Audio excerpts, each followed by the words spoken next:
नमस्ते सहेलियों। आज हम सुनने जा रहे हैं वट सावित्री व्रत की चमत्कारी और प्रेरणादायक कथा। यह कथा खास तौर पर सुहागिन महिलाएं अपने पति की लंबी उम्र, सुख, समृद्धि और अखंड सौभाग्य के लिए रखती हैं। यह व्रत ज्येष्ठ मास की अमावस्या या कुछ जगहों पर पूर्णिमा के दिन किया जाता है। इस दिन महिलाएं वट अर्थात बरगद के पेड़ की पूजा करती हैं, उसे धागा बांधती हैं और सावित्री सत्यवान की कथा सुनती हैं। कहा जाता है कि जिस प्रकार माता सावित्री ने अपने पति सत्यवान के प्राण यमराज से भी वापस ले लिए थे, उसी प्रकार यह व्रत करने से पति की आयु बढ़ती है और घर में सुख शांति बनी रहती है। तो आइए शुरू करते हैं यह दिव्य कथा। पसंद आए तो चैनल को लाइक करें, सब्सक्राइब करें और अपने प्रियजनों के बीच शेयर जरूर करें। बहुत समय पहले की बात है, भारतवर्ष में एक प्रसिद्ध राज्य था मंद्र देश। उस राज्य के राजा का नाम था अश्वपति। राजा बहुत धर्मात्मा, दानवीर और प्रजा की हितैषी थे। राजा के पास धन दौलत, वैभव, महल, सेना सब कुछ था, लेकिन एक बात उन्हें भीतर से बहुत दुख देती थी, उनके कोई संतान नहीं थी। राजा और रानी दोनों संतान के लिए बहुत परेशान रहते। उन्होंने अनेक यज्ञ किए, अनेक दान किए, साधु संतों की सेवा की, लेकिन फिर भी उन्हें संतान प्राप्त नहीं हुई। राजा अश्वपति ने मन ही मन प्रण कर लिया कि जब तक संतान प्राप्त नहीं होगी वे चैन से नहीं बैठेंगे। उन्होंने जंगल में जाकर सावित्री देवी की तपस्या शुरू की। वे प्रतिदिन यज्ञ करते, हवन करते, उपवास रखते और देवी का ध्यान करते। कई वर्षों की कठोर तपस्या के बाद देवी सावित्री प्रसन्न हुई। एक दिन आकाश से दिव्य प्रकाश प्रकट हुआ और देवी सावित्री स्वयं प्रकट होकर बोली, राजन, तुम्हारी तपस्या सफल होगी, मांगो क्या वर चाहिए। राजा ने हाथ जोड़कर कहा, हे माता, मुझे संतान का वरदान दीजिए। देवी ने कहा, तुम्हें एक अत्यंत तेजस्वी पुत्री प्राप्त होगी, वह अपने गुणों से संसार में प्रसिद्ध होगी। देवी के आशीर्वाद से कुछ समय बाद ही रानी गर्भवती हुई और वे एक सुंदर कन्या का जन्म। उस कन्या का नाम रखा गया सावित्री। राजकुमारी सावित्री बहुत सुंदर, बुद्धिमान, संस्कारी और धार्मिक थी। वह बचपन से ही पूजा पाठ, दान, सेवा और सदाचार में रुचि रखती थी। समय बीतता गया और सावित्री विवाह के योग्य हो गई। राजा अश्वपति ने विवाह के लिए कई राजकुमारों के प्रस्ताव मंगवाए, लेकिन सावित्री इतनी तेजस्वी थी कि कोई भी राजकुमार उसके बराबर नहीं लग रहा था। राजा ने सावित्री से कहा, बेटी, तुम स्वयं अपने लिए वर चुन सकती हो। राजकुमारी के पिता की आज्ञा स्वीकार की और अपने कुछ सेवकों के साथ वर खोजने निकल गई। यात्रा करते करते सावित्री एक वन क्षेत्र में पहुंची। वहां उसने देखा कि एक युवक लकड़ी काट रहा था। उसका चेहरा तेजस्वी, व्यवहार विनम्र और आंखों में सच्चाई थी। सावित्री उसके पास गई। युवक ने नम्रता से प्रणाम किया। सावित्री ने कहा, आप कौन हैं? युवक बोला, मैं सत्यवान हूँ। मेरे पिता धुमत सेन पहले एक राजा थे, लेकिन अब अंधे हो चुके हैं। हम जंगल में साधारण जीवन जीते हैं। सत्यवान की सादगी और धर्म भाव देखकर सावित्री का मन वहीं रुक गया। उसने निश्चय कर लिया कि वही उसका पति बनेगा। जब सावित्री वापस लौटी, उसने अपने पिता को सत्यवान के बारे में बताया। उसी समय संयोग से नारद मुनि वहां पहुंचे। राजा ने नारद मुनि से सत्यवान के बारे में पूछा। नारद मुनि ने ध्यान लगाकर कहा, राजन, सत्यवान गुणवान और धर्मात्मा है, लेकिन उसकी आयु बहुत कम है। आज से ठीक 1 वर्ष बाद सत्यवान की मृत्यु निश्चित है। राजा अश्वपति चिंतित हो गए। उन्होंने सावित्री से कहा, बेटी, सत्यवान की आयु कम है, कोई दूसरा वर चुन लो।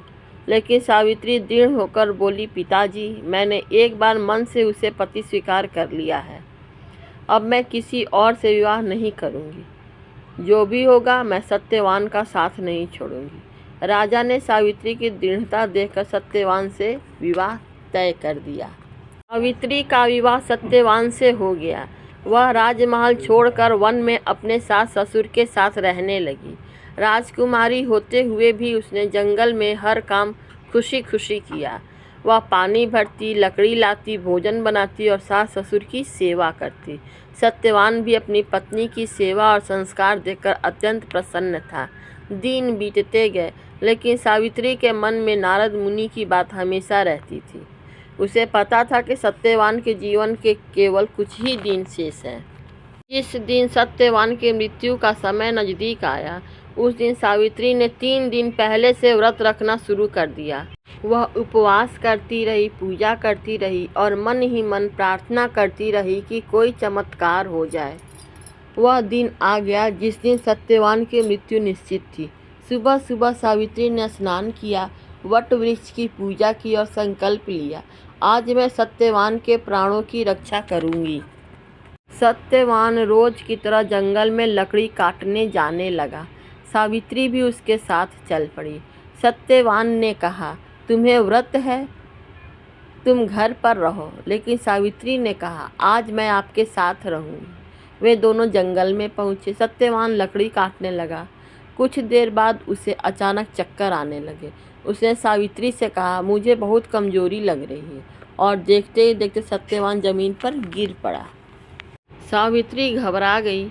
उसने सत्यवान को गोद में उठा लिया, उसके सिर को अपनी गोद में रखकर रोने लगी। उसी समय वहाँ एक भयानक दिव्य रूप प्रकट हुआ। वह कोई और नहीं बल्कि यमराज थे। यमराज ने कहा, सावित्री, सत्यवान का समय पूरा हो गया है, अब मैं इसके प्राण लेकर जा रहा हूँ। यमराज ने सत्यवान के शरीर से प्राण निकालकर अपने साथ ले लिया।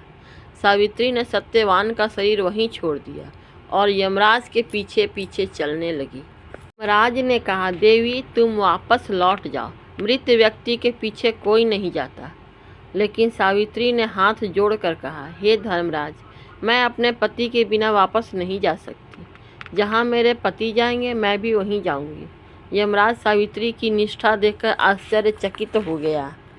सावित्री यमराज के साथ चलती रही। रास्ते में वह धर्म, सत्य, सेवा और नारी धर्म की बातें करने लगी। यमराज सावित्री के वचन सुनकर अत्यंत प्रसन्न हो गए। उन्होंने कहा, सावित्री, तुम्हारी भक्ति से मैं प्रसन्न हूँ, मांगो, मैं तुम्हें एक वर देता हूँ, लेकिन सत्यवान के प्राण मत मांगना। सावित्री ने कहा, हे यमराज, मेरे ससुर धुमत्सेन की आंखों की रोशनी वापस आ जाए। यमराज ने कहा, तथास्तु। फिर सावित्री चलती रही। थोड़ी देर बाद यमराज ने फिर कहा, सावित्री, एक और वर मांगो। सावित्री ने कहा, मेरे ससुर का उनका राज्य वापस मिल जाए। यमराज ने बोले, तथास्तु। फिर यमराज ने तीसरी बार कहा, सावित्री, मैं तुम्हें एक और वर देता हूँ, मांगो। सावित्री ने हाथ जोड़कर कहा, हे प्रभु, मुझे सत्यवान से 100 पुत्रों की प्राप्ति हो। यमराज ने बिना सोचे कहा, तथास्तु। इतना कहकर यमराज आगे बढ़ने लगे, लेकिन तभी वे रुक गए। उन्होंने सोचा, यह कैसे संभव होगा? जब सत्यवान जीवित ही नहीं रहेगा तो पुत्र कैसे होंगे? यमराज ने सावित्री की बुद्धिमानी समझ ली। यमराज मुस्कुराए और बोले, सावित्री, तुम्हारी पतिव्रता शक्ति महान है। तुमने मुझे धर्म के अनुसार वचन देने को विवश कर दिया। फिर उन्होंने सत्यवान के प्राण लौटाते हुए कहा, तुम्हारा पति जीवित रहेगा, जाओ अपने पति को वापस पाओ। सावित्री की आंखों में खुशी के आंसू आ गए। वह दौड़कर सत्यवान के शरीर के पास पहुंची। जैसे ही प्राण वापस आए, सत्यवान ने धीरे धीरे आंखें खोली। वह बोला, सावित्री, मैं कहाँ था? मुझे ऐसा लग रहा है जैसे मैं गहरी नींद में था। सावित्री ने उसे गले लगाकर कहा, आप अब सुरक्षित हैं। दोनों घर लौट आए। वहाँ जाकर उन्होंने देखा कि धुम्मतसेन की आंखों की रोशनी लौट आई थी। उन्हें उनका राज्य वापस मिल गया था। पूरे परिवार में खुशियाँ लौट आईं। कुछ समय बाद सावित्री और सत्यवान के कई पुत्र हुए और उनका जीवन सुखमय हो गया। तभी से मेरी सहेलियों, वट वृक्ष को अमरत्व और दीर्घायु का प्रतीक माना जाता है। इसकी जड़ें धरती में गहरी होती हैं और शाखाएं विशाल होती हैं। इसलिए वट वृक्ष की पूजा करके स्त्रियां अपने पति के जीवन को मजबूत और लंबा बनाने की प्रार्थना करती हैं। मेरी प्रिय सहेलियों, इस कथा से हमें यह शिक्षा मिलती है कि सच्चा प्रेम और निष्ठा हर संकट को हराकर विजय पा सकती है। पतिव्रता, धर्म, सत्य और विश्वास की शक्ति बहुत बड़ी होती है। वट सावित्री व्रत पति पत्नी के रिश्ते को मजबूत बनाता है। प्यारी सहेलियों, यह थी वट सावित्री व्रत की पावन कथा। अगर आप सभी को कथा अच्छी लगी हो तो वीडियो को लाइक, शेयर और चैनल को सब्सक्राइब जरूर कर लें। आप सभी के जीवन में सुख, समृद्धि और अखंड सौभाग्य बना रहे। धन्यवाद।